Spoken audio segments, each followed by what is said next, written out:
يسعد أوقاتكم وأهلا وسهلا فيكم بقناتي على يوتيوب قناة فرح. بهالفيديو عملت كيكة اسمها كيكة الفنجان بطريقة سهلة وسريعة ومكونات بسيطة وما بتحتاج لا فرن ولا ميكروويف. حبيت شارك هالطريقة معكم. وهلأ بنسمي بالله، بسم الله الرحمن الرحيم، وبنبدأ الفيديو. هلأ بهذا الجات رح احط 4 معالق من الكاكاو المر الخام. حاترك المكونات بصندوق الوصف، وحضيف عليهم 3/4 الكاسة من السكر، نص كاسة من الزيت الأبيض المزولة، 3/4 الكاسة من الحليب، ومعلقة من الفانيليا. وهلأ بدي اخلطهم بهاد البلندر، او فيكن تخفقوهن بالخفاقة اليدوية او الخلاط، المهم يدوب السكر ويمتزجوا المكونات. هلأ هيك بعد ما خلطتهم بدي اخذ شوي من هذا الخليط احطه بزبدية على جنب، لان بدي ازين فيه بالاخير.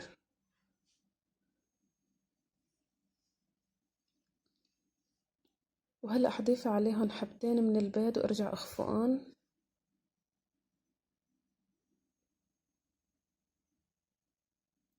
وهلأ حضيف عليهم كاسة من الطحين، ضروري عملية النخل حتى ينفش الكيك،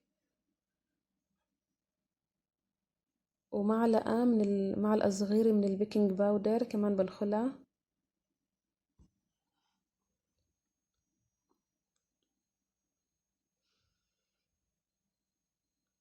وهلا هحركهم شوي بالمعلقة، وبعدين بدي اخفقهم بالخفاقة اليدوية حتى يدوب الطحين.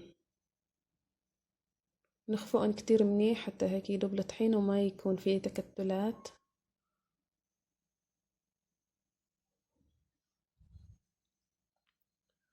وهلا هيك بعد ما داب الطحين رح صبهم بهدول المجات تبع النسكافيه. انا كنت بدي احط بفناجين القهوة بس كتير صغار، فهلا هون هيك رح صب لنص الفنجان او اكتر شوي لان الكيك بده ينفش. هلا بهذا الوقت انا كنت حاطه طنجره على الغاز فيها شويه مي عم تغلي، لان انا بدي اطبخ الكيك على بخار المي.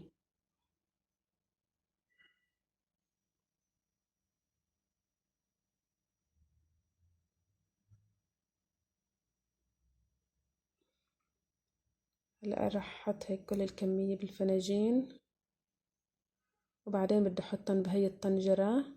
هلا المي خلوها تغمر ربع الفنجان بس، انه شوي صغيره تكون المي عم تغلي. وهلأ بعد ما حطيتهم بالطنجرة رح احطهم على الغاز، وبدي اغلف غطا الطنجرة بمنشفة صغيرة هيك بهالطريقة وبغطيها. بدي اتركهم لمدة نص ساعة على نار متوسطة. هلأ هون بعد مدة نص ساعة قمت الغطا واخدوا هذا الشكل، هيك نافشين شوي زيادة عن اللزوم بس مو مشكلة. وهلأ بدي اتركهم حتى يبردوا، وبعدين بدي احط عليهم صوص الشوكولا.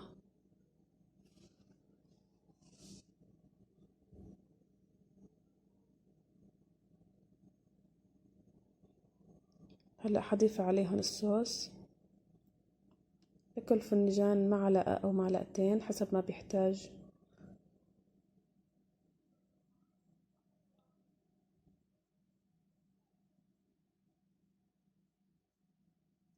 بنصحكم تجربوا هالطريقة، كتير سهلة وسريعة، ما بتاخد منكم لا جهد ولا وقت، وطعمتها كتير طيبة.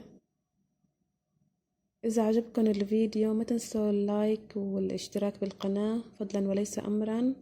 والسلام عليكم ورحمة الله وبركاته.